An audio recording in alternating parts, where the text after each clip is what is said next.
We have two very interesting idle/incrementals for our double video today. First, the bullet hell take with Astro Prospector, and then we go dungeon crawling idle style with Legends of Dragaea. In Astro Prospector, when Big Coffee has monopolized all the coffee beans in the known universe, it's up to us to go on a one-ship rampage to bring coffee to the masses. And we're going to do that with a whole lot of explosions and lasers to boot. This is a kind of bullet hell incremental, where your mission is to survive each level long enough to summon the big bad boss, beat said boss, and move on to the next. Now, win, lose, or run out of time, and you'll use your accumulated resources to power yourself up in the ever-popular big old perk tree, which I guess no pun intended since we're talking about coffee. The different upgrades will do everything from give you more time, improve your damage, unlock new features, and of course just make you better at dealing with evil spaceships. The unique factor this game brings is that you have flow rings. These are rings you see floating around on the screen. Every time you run over one, it will give you another resource, and with enough upgrades, it will provide you with permanent stat increases over the course of said run. So the game does a really solid thing that I see in a lot like the Idle Incremental, where your focus will gradually shift as the game goes on. In the early stages, the rings aren't really going to be doing enough to help you, but when you get to like the final quarter of the challenges, your focus is just going to be mainly flying and hit as many rings as you can to build up the passive bonuses and letting everything else do the pew-pewing along the way.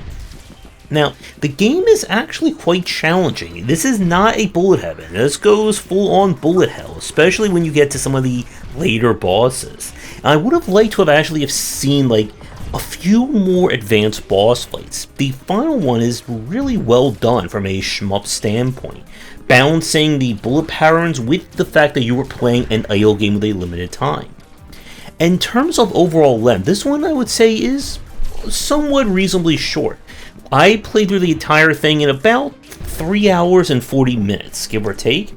And for its price, I think that's a very solid cup of joe or a cup of laser.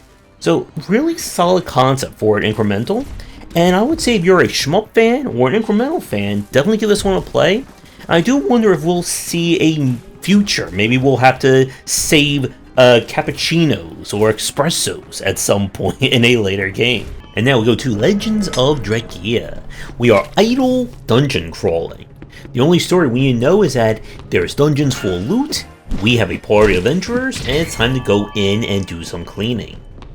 Our main gameplay here is focusing on character progression and your own guild's growth. During the actual combat, you have no control over, well, literally anything.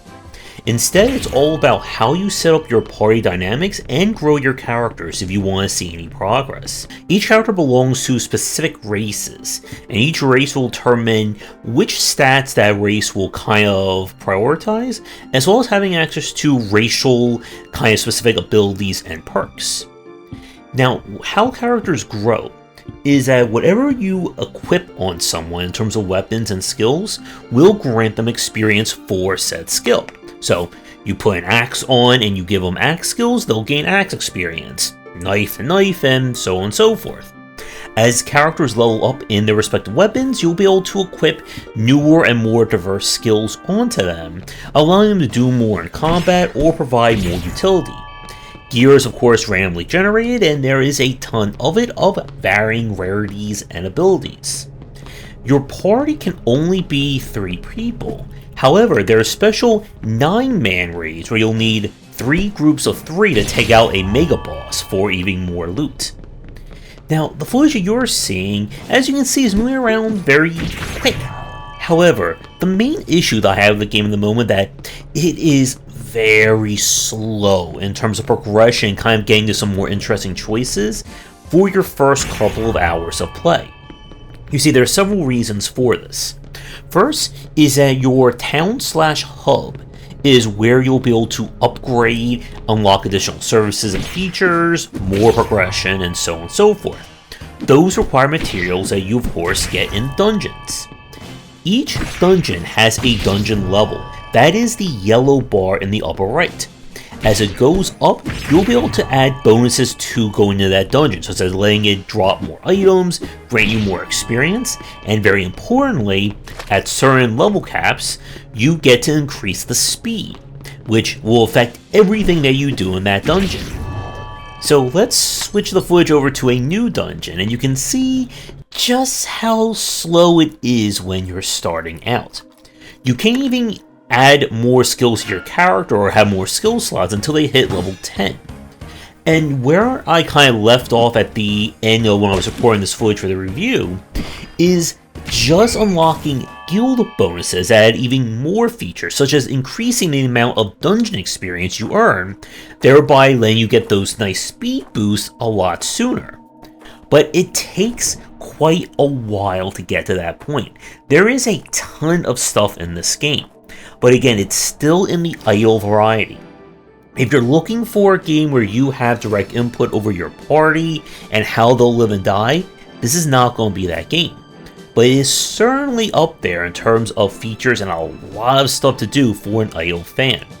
The developer on the store page boasts that there will be additional content and features coming in 2026, including prestige features, more legendaries, and of course more dungeons. So just because the game is at 1.0 now, does not mean this is going to be how it's going to stay forever. I would like to see them make it a little bit quicker to really get you to use your full party. The dungeon dive / raids are really great just to let all the chaos unfurl around you. You do eventually unlock the ability to send your inactive party members onto expeditions, but that is going to take several hours of play to get to that point. And I would have liked to maybe even just allow like multiple parties to like go into the same dungeon, but kind of like almost do like a picture-in-picture kind of thing to really just like rapidly get through progress, or at least unlock that at some point. All in all, I would say this is a very solid take on an idle design. If you're an idle fan first, dungeon crawling fan second, it's a very easy recommendation, and I am really looking forward to see like how the prestige and additional content will kind of integrate in when it's eventually done. But still, really great showing for this particular side of Idle. With that said, Astro Prospector was played with a review key, and Legends of Dragaea was played with a press key provided by the developer. Let's look at your game for a future review, stream, and whatnot does not have to involve idling, coffee, or dungeon. Then be sure to get in touch. Learn to your game for a future video, stream, whatever. It doesn't have to involve coffee, dungeoning, or idling. Please get in touch. And with that, thanks for watching, and I'll be back with some more video game goodness coming real soon. Thanks for watching, and a special thank you to our Patreon supporters. If you enjoyed the video, do the YouTubing stuff, be sure to visit our Discord and Patreon, and if you're interested in more of my thoughts on design, check out my game design books.